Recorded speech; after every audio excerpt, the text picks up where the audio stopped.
안녕하십니까. 신인균의 군사TV 디펜스 브리핑입니다. 자, 오늘도 아주 중요한 군사 무기 관련 소식 전해드리겠습니다.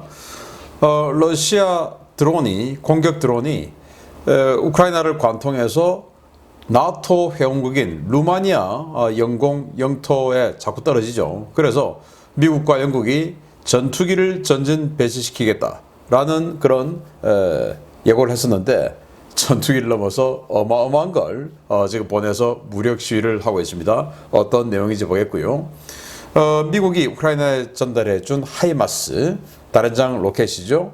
이 하이마스가 워낙 정확하고 아주 멀리 요격을 하고 때리고 하니까 이 하이마스를 잡기 위해서 이 러시아는 하이마스보다 더 크고 강력한 다련장 로켓 스메르치를 가져왔어요. 그래서 하이마스 대 스메르치, 완전히 이 황야의 건맨들이 서로 총을 딱 뽑고 싸웠는데, 전차전이 아니고 다련장 로켓 1대1 대결에서 누가 어떻게 이겼는지 보도록 하겠습니다. 자, 5가지 단신 먼저 보겠습니다. 미 해군이 MQ-4C 무인 해상 초계기 초기 작전 능력을 획득했다라는 소식에서부터 영국의 전략 원잠 뱅가드가 누더기가 된 채로 귀향해서 정말 충격적인 이 비주얼에 논란이 확산되고 있다라는 소식입니다. 보겠습니다. 미 해군의 해상 초계기 전력의 큰 변화를 불러올 것으로 기대를 모으고 있는 MQ-4C 트리톤 무인 해상 초계기가 괌에서의 마지막 평가를 끝으로 초기 작전 운영 능력 IOC를 획득했습니다. 현재 5대의 MQ-4C가 괌을 비롯한 태평양 일대에서 시범 운용되고 있는데, 앞으로 한반도 인근에서 MQ-4C를 더 자주 볼 수 있을 것 같습니다. 영국이 우크라이나에 공급한 브림스톤 대전차 미사일이 우크라이나 전장에서 상당한 전과를 올리면서 업체들이 브림스톤과 궤도 차량을 결합한 신형 무인 대전차 전투 차량을 개발했다는 소식입니다. 제네럴 다이나믹스 영국 법인이 8발의 브림스톤 미사일과 자위용 기관총 2정을 장착한 로봇 대전차 전투 차량을 개발해 공개했습니다. 지난주 오키나와 남방 해역에서 대규모 무력 시위를 벌였던 중국 산둥 항모 전단이 전단 구성을 풀고 해산했습니다. 산둥 전단은 지난 9월 15일 야간에 바시 해협을 통과해 남중국해 하이난다오로 복귀했는데, 이번 무력 시위 과정에서 산둥 항모의 작전 지속 능력 한계가 노출됐다는 지적들이 나오고 있습니다. 지난 2015년 11월에 취획했던 미 해군 프리덤급 연안 전투함 미로키함이 8년의 운용 기한도 채우지 못하고 퇴역했다는 소식입니다. 프리덤급 3번 함인 미로키는 8월에 먼저 퇴역한 6번함 수시티에 이어 연속으로 퇴역했는데요. 척당 6억 달러가 넘는 돈을 주고 구입한 고가의 전투함들이 재활용도 불가능한 상태로 폐기되게 되었습니다. 최근 영국 핵잠수함 전력들의 가동률이 바닥을 찍고 있다는 비판이 쏟아지고 있는 가운데, 영국의 유일한 핵전력인 SLBM을 운용하는 전략자산 뱅가드급 전략 원잠이 처참한 상태로 복귀하는 모습이 포착되며 논란이 되고 있습니다. 통상 2-3개월인 전략 순찰 기간이 늘어나 무려 6개월간 바다에 있었다고 하는데, 수리에 얼마나 많은 시간이 소요될지 모르겠습니다. 네, RQ-4가 글로벌 호크, 그러니까 뭐 감청하고 육상에 있는 적들에 대해서 탐지하고 촬영하고 하는 그런 임무를 가지고 있는 고고도 무인 정찰기죠.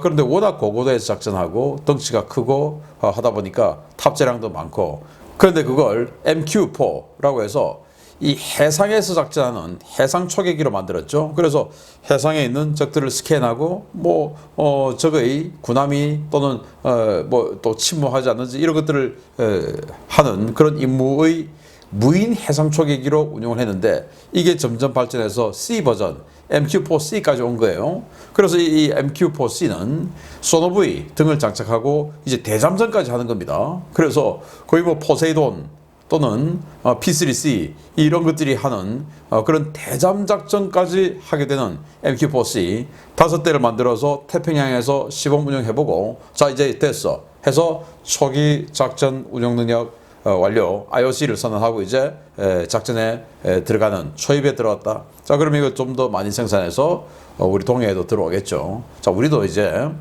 우리 해군 항공 육전단이 사령부로 승격하고 뭐 이렇기 때문에 야 사령부 되면 병력이 더 많아야 돼. 이런 생각을 굉장히 위험하죠. 그런 거 하지 말고 사령부에 자산이 많으면 되는 거 아니겠습니까? 그래서 앞으로는 유인 초계기를 무인 초계기로 가는 이런 쪽으로 좀 더 확대를 해나가야 되겠다. 이게 이제 트렌드다. 트렌드는 왜 트렌드가 됩니까? 그게 좋으니까 트렌드가 되는 거죠. 우리 한국 해군도 야 우리 사령부 됐는데 이제 투스타급 부대 됐으니까 병력 더 모아야 돼. 우리 더 달라 그래.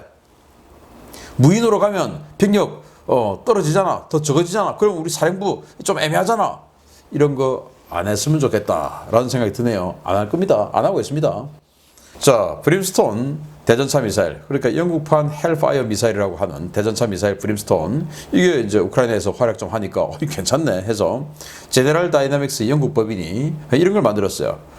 궤도 차량에다가 브림스톤 발사기 2개, 4발씩 들은 거 4연장 발사기 해서 8발 장착하고 이쪽 저쪽 억각으로 배치를 하고, 그리고 뒤에는 12.7mm 중기관총 한정, 앞에는 7.6mm 기관총 한정, 이렇게 해서 기관총 2정 배치한 로봇이에요. 그래서 야, 이 탐지는 어떻게 하고 그리고 사격은 어떻게 하는지는 모르겠으나 어쨌든 지금 현재는 스스로 적을 탐지하는 것까지는 좋지만 적을 탐지했으니까 쟤 죽여야 되겠다 스스로 사격하는 거, 이건 안 된다 라는 거 아니겠습니까? 왜? 그게 바로 터미네이터 세상이 되는 거죠. 그래서 그 판단은 어떻게 할지 조금 걱정됩니다.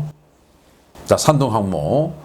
일본은 이렇게 산둥항모를 쿠즈네초프급이라고 표기를 합니다. 그래서 이 쿠즈네초프급, 이를테면 3번 함이 되겠죠. 산둥함이 중국 독자 개발한 건데, 자, 이 산둥함이 하이난다오를 모항으로 하고 있다가, 자, 이번에 아메리카함이 북상해서 완전히 대규모 서해에서 무력시위하니까, 자, 우리는 니들 뒷마당을 칠 거야 해서 어마어마하게 큰 10여 척의 대전단을 구성해서 나왔습니다.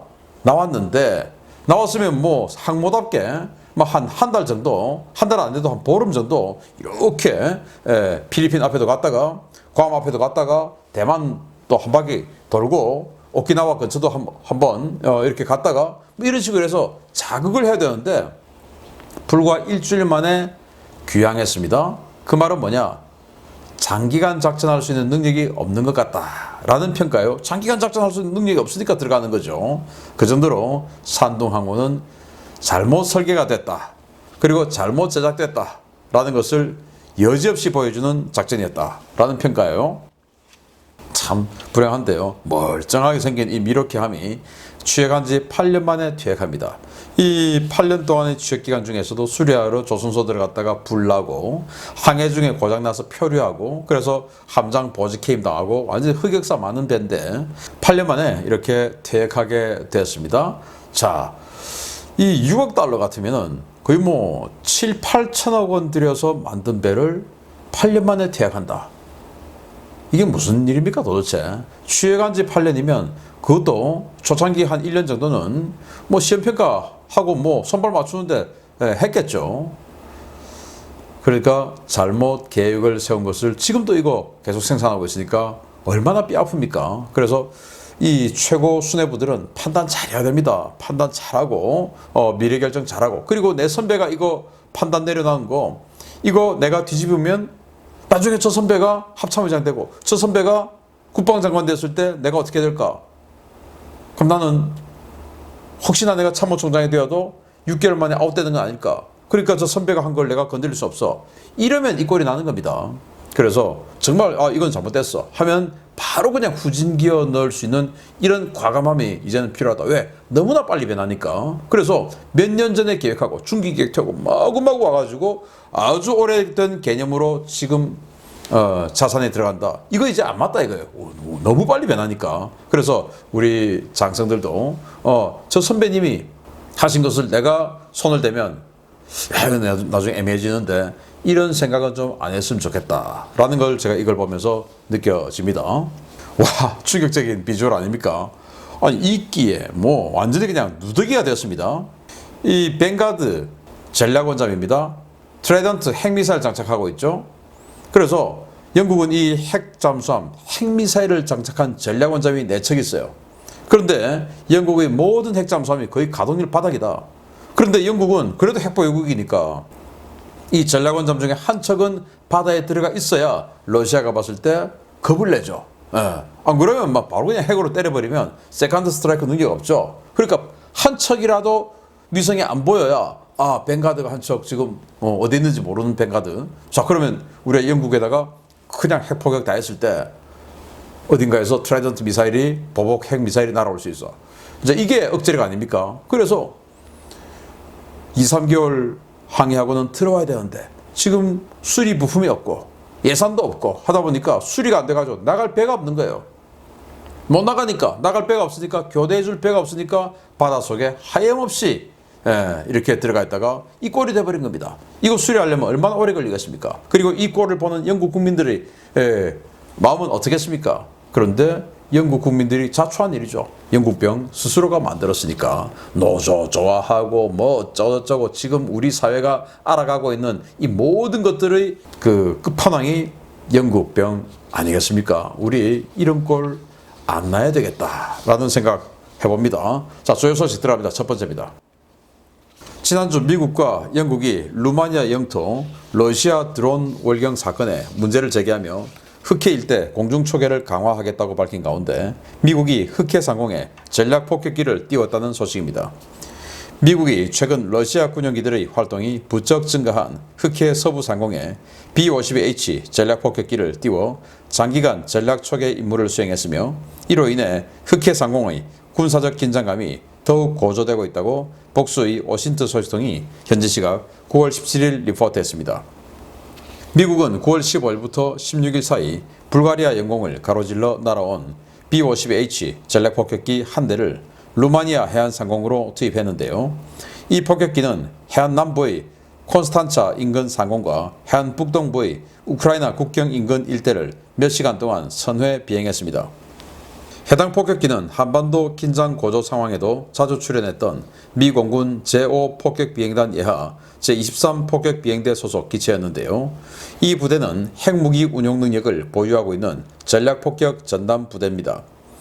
이 같은 조치는 최근 나토 회원국인 루마니아 영토에 러시아의 자폭 드론이 여러 차례 추락한 것에 대한 후속 조치 성격인데요. 루마니아는 나토 측에 공중 초계 강화를 요청했고 이에 미국은 독일과 이탈리아에 배치된 F-16 전투기를, 영국은 유로파이터 타이푼 전투기를 루마니아에 전진 배치할 것이라고 화답한 바 있습니다. 현재 흑해 상공은 러시아에 의해 비행 금지 조치로 선포되어 있고 흑해 서부 일대까지 러시아 전투기들이 출현해 나토 정찰기들과 대치하는 상황이 수시로 보고되고 있는데요. 전투기 전진 배치에 이어 핵무기 운용 전략 폭격기까지 전개되면서 러시아의 반발과 우발적 충돌 가능성이 더욱 높아졌다는 우려가 쏟아지고 있습니다. 최근 BBC는 지난해 9월 러시아 수-27 전투기가 영국 RC-135 정찰기에 공대공 미사일을 발사했지만 미사일 결함으로 빗나갔다고 보도한 바 있는데요. 나토의 흑해 상공 공군 전력 전진 배치에 러시아가 어떤 대응에 나설지 관심을 갖고 지켜봐야겠습니다. 자, 미국과 영국이 전투기 보내주겠다 했는데 전투기 갔는지는 아직 모르겠으나 뭐 갔겠죠. 그런데 이게 갔습니다. 그것도 핵폭격 임무를 가지고 있는 기체를 보낸 겁니다. 그래서 나토 건드리면 핵무기 쏴버릴 거야. 이런 암시 아니겠습니까? 그래서 이 비행기가 이렇게 불가리아를 거쳐서 시칠리아 섬에서 보급을 받고 다시 불가리아를 거쳐서 이렇게 루마니아로 들어와서 루마니아 영공 그 라인 선을 살짝 하면서 왔다 갔다 한 거예요. 만약에 지금 이 흑해 전역에 러시아가 항해 또 비행 금지 구역을 선포했죠. 뭐 자기네들 영공도 아니면서 우리 전쟁하니까 드론 쏴버릴 거야. 자, 이렇게 됐는데 뭐 그래도 정찰기는 왔다 갔다 하지만 그래서 만약에 여기에 싹 나갔을 때 러시아군 이 전투기가 들어와서 또 마킹할 수 있지 않습니까? 또 하다가 작년에 영국의 RC-135 리벳 조인트 정찰기 격추시킬 뻔 했지 않습니까? 미사일 2발 쐈는데 그 미사일이 불량으로, 정말 다행히 불량으로 안 맞아서 그렇지 이거 맞았으면 정말 세계대전이 일어나는 거죠. 그래서 아주 그냥 연공선을 살짝 넘나들면서 러시아 전투기가 붙지 않는 선에서 무력 시위를 하고 돌아갔다라는 건데요. 자, 뭐 이러다가 우발적인 충돌이 안 생기길 바랍니다. 우발적인 충돌 뭡니까? 아니 작년 분명히 영국 리벳 조인트 정찰기, 어마어마하게 큰 대형 정찰기 30명이나 타고 있던 정찰기에 미사일 2발을 쏜 게 사실로 확인되었고, 그 미사일이 정말 천우신조로 불량품 몇 개의 망정이지. 그 2발 다 후계 날아가서 리벳 조인트 맞았으면 세계대전이죠. 그게 바로 우발적인 거 아니겠습니까? 우발적인 일 안 생기길 바랍니다. 러시아 냉철하게 바랍니다. 자, 이런 러시아가 황야의 건맨 처럼 다련장 로켓 대 다련장 로켓 한번 붙어보자 하고 정말 센 다련장 로켓 스메르치 보냈는데 어떻게 되는지 보겠습니다. 이번 전쟁에서 종횡무진 활약을 보여주고 있는 우크라이나군의 하이마스가 하이마스를 잡으려고 긴급 투입된 러시아의 장거리 다련장 로켓 시스템과 정면 대결을 벌였다는 소식입니다. 하이마스 대 스메르치의 진검 승부, 예상과 달리 너무 싱겁게 결판이 나버렸습니다. 우크라이나군 하이마스가 장거리 정밀 유도 로켓 GMLRS를 이용해 벨리카 노보실카 축선에서 러시아군의 BM-30 스메르치 다련장 로켓을 파괴하는 데 성공했다고 남부작전사령부 관계자를 인용해서 오신트 소식통들이 현지 시각 9월 16일 리포트했습니다. 이번 대결은 지난주 남부전선의 벨리카 노보실카 축선에서 벌어졌는데요. 러시아는 전선에서 여러 전략 표적을 계속해서 두드리고 있는 우크라이나군의 하이마스를 잡기 위해 러시아군 최강의 다연장 로켓 시스템인 BM-30 스메르치를 투입했습니다.